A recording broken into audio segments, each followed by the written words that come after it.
讲说，理论会对台湾历史最大的贡献，可以让台湾走上一条没有办法回头的民主之路。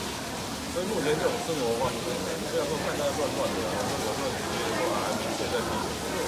我相信目前这种社会制度方式、生活方式，这是台湾人民的共识，而且是最大共识。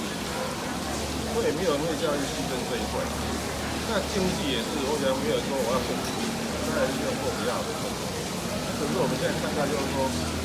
这种乱花钱的，没有财政纪律的国家是乱七八糟的，这个才是我们现阶段应该解决的。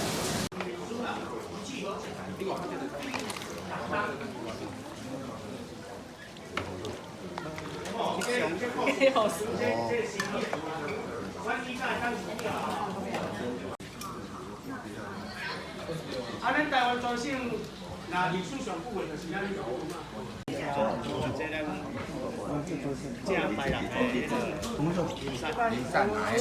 煮嘢后座来个食，咱中昼要关门279度。无啦，后座，后座来食什么？嘿啦。先讲历史了，我给他小时候。做体力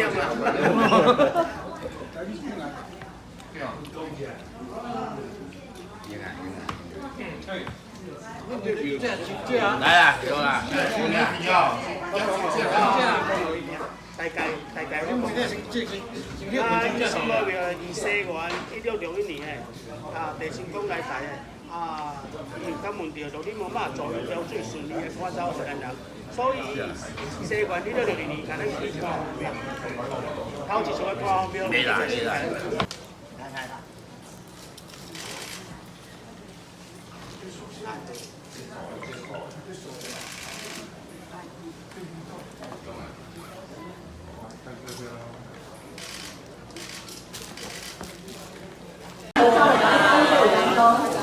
来打招一下，来直播，阿北直播哦，来打招一下，来阿北的直播哦，阿北的直播哦，来开朗热情的民众打招一下。